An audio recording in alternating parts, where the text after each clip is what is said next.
VGIR11 anuncia o resultado da sua 7ª subscrição. Parece que não deu boa aí pro fundo, hein?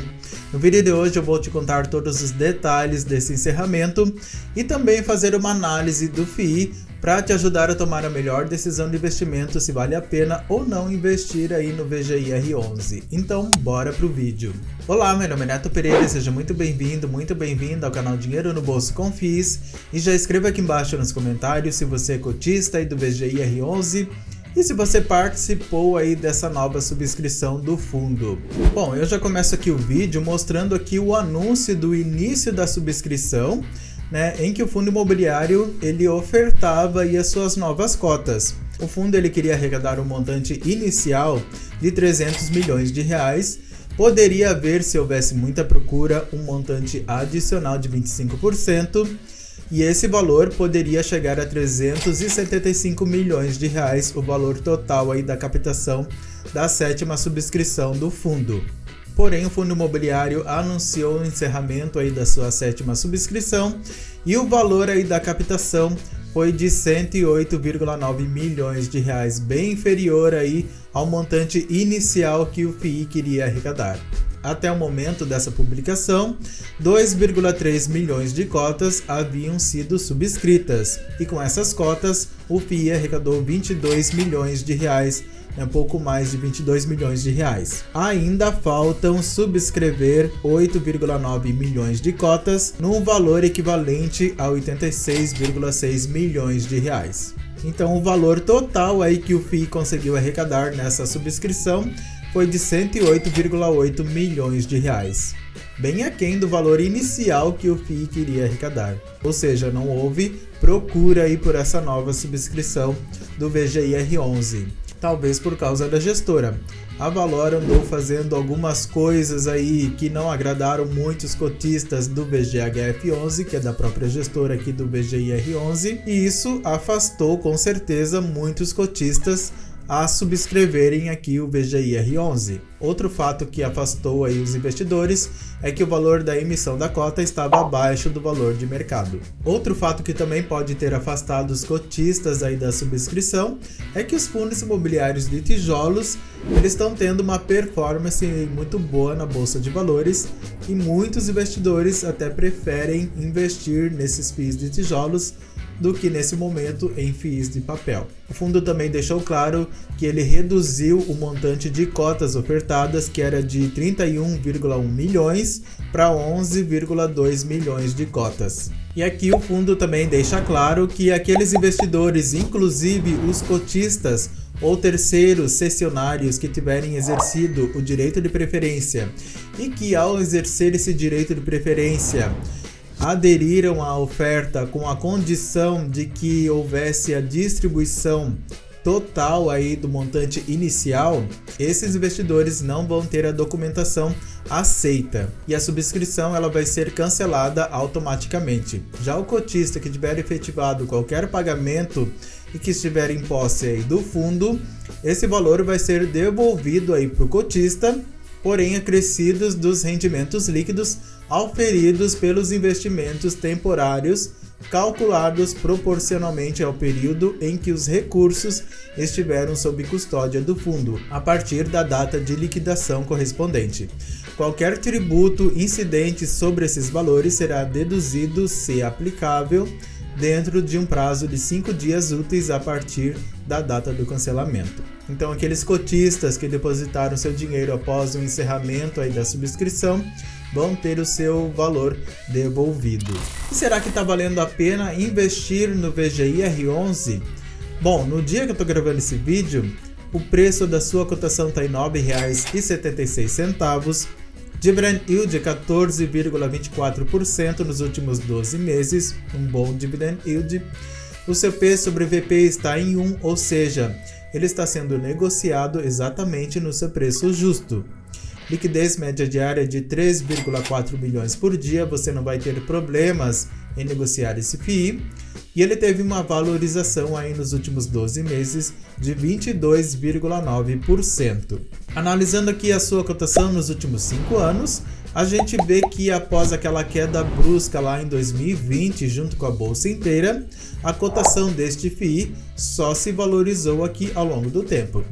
Se você tivesse investido R$1.000 há 5 anos atrás neste FII, você teria hoje R$ 1.629,38 reinvestindo os dividendos.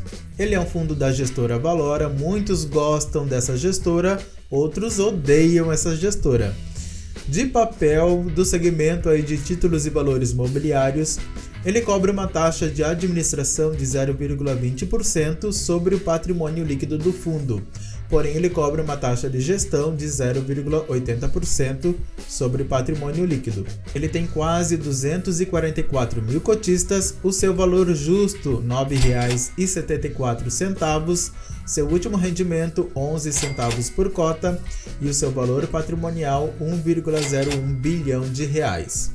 Seu dividend yield atual 14,24%, porém o seu dividend yield médio nos últimos 5 anos é de 13,40%. E a gente observa aqui que a rentabilidade do VGI-R11 ela aumentou exatamente quando a taxa Selic começou a ser elevada e começou a ter quedas aqui na sua rentabilidade exatamente quando a taxa Selic começou a sofrer cortes lá em agosto do ano passado. E isso também impactou no pagamento de dividendos. Os dividendos eles foram bem mais gordinhos com a taxa Selic elevada e agora já começam a sofrer cortes. E o último pagamento de dividendos foi efetuado no dia 20 de maio, 11 centavos. Comparando a rentabilidade do VGI-R11 em relação ao IFIX, que é o índice oficial dos fundos imobiliários, a gente vê que ele vem superando aqui a rentabilidade do IFIX, 62% do VGI-R11 contra 32% do IFIX. O seu patrimônio líquido também foi aumentando aí ao longo do tempo. Analisando aqui 5 anos, a gente pode ver que lá em 2019 ele fechou com 437 milhões de reais e até agora em 2024 pouco mais de 1 bilhão de reais. E ele tem 4,85% do seu patrimônio em caixa, o que dá um pouco mais de 48 milhões de reais. E este é o momento que você vai se inscrever aqui no canal Dinheiro no Bolso com FIIs, vai ativar as notificações, deixar o seu like, porque aqui eu entrego conteúdo de qualidade, de valor, para te ajudar a conquistar seus objetivos financeiros. Então não perca tempo, se inscreva e ative as notificações. Abrindo aqui o último relatório gerencial aqui do fundo, referente a abril de 2024, a gente vê que o objetivo aqui do fundo é investir somente em CRIs, majoritariamente em CRIs. Ele terminou aí o mês de abril com seu patrimônio todo alocado em CRIs, com 49 diferentes operações e um valor investido de pouco mais de 1 milhão de reais. Ele destaca aqui que o foco é buscar operações buscando o aumento no carrego líquido do fundo, porém ao mesmo tempo ele quer buscar a melhor relação aí de CRIs entre risco e retorno. E ele informa aqui que todos os CRIs aí do fundo estão adimplentes com FII. Isso é muito bom. No mês de abril, o fundo teve receitas de 13,2 milhões de reais e subtraindo suas despesas, o resultado foi de 11,1 milhões de reais. E ele distribuiu 11,3 milhões de reais, ou seja, ele distribuiu um pouco mais do que ele conseguiu arrecadar, e a distribuição foi de 11 centavos. Ou seja, ele está pegando aí dinheiro de algum saldo acumulado para distribuir esses dividendos aí para os seus cotistas. Tanto que no mês de março ele conseguiu gerar um resultado maior do que o distribuído aí para os seus cotistas. Porém, um detalhe chama atenção. O fundo imobiliário encerrou o mês de abril de 2024 com uma reserva de caixa equivalente a 2 centavos por cota para eventuais despesas, incluindo taxa de performance. Então esse FII não tem uma reserva tão gorda para oferecer aí para os cotistas caso precise. E aqui está a carteira de CRIs desse fundo imobiliário, é uma carteira aí até diversificada, porém tem um pequeno detalhe aqui que você tem que prestar atenção nessa carteira de CRIs. Por exemplo, aqui a porcentagem do patrimônio líquido, 7,6% nesse CRI Elbor, 7,28% nesse outro CRI Elbor, 7% nesse outro CRI Elbor, ou seja, ele tem mais de 21% de exposição nesse CRI Elbor. São CRIs diferentes, porém de um mesmo devedor. Então, se acontecer algum problema de inadimplência com esses CRIs, a gente está falando aqui de quase 22% do patrimônio líquido comprometido. Aqui mais embaixo você pode ver outro CRI Elbor. Então esse é um ponto de atenção aí para você ficar esperto. E aqui a gente consegue ver que o patrimônio 100% está investido em CRIs, e esses CRIs 98,7% estão indexados ao CDI e 1,3% ao IPCA. Isso explica porque quando a taxa Selic ela sobe, esse CRI vai acompanhando exatamente ali a subida da taxa Selic. E quando a taxa Selic desce, esse CRI acompanha exatamente a descida da Selic, por causa desse indexador, o CDI. O CDI ele tem uma rentabilidade muito parecida, muito próxima da Selic. Então é natural que a gente veja esse movimento aqui bem detalhado aqui no gráfico de rentabilidade. Na verdade, eu gosto de FIIs que tem uma exposição ali meio a meio de indexadores. Por exemplo, 50% indexados ao CDI e 50% indexados ao IPCA, porque daí você não depende apenas de um indexador. E a gente vê que grande parte dos CRIs aí do fundo são ligados ao setor residencial, 85,5%. O restante está dividido entre escritório, logística, shopping e hospital. E aqui a gente pode ver as taxas.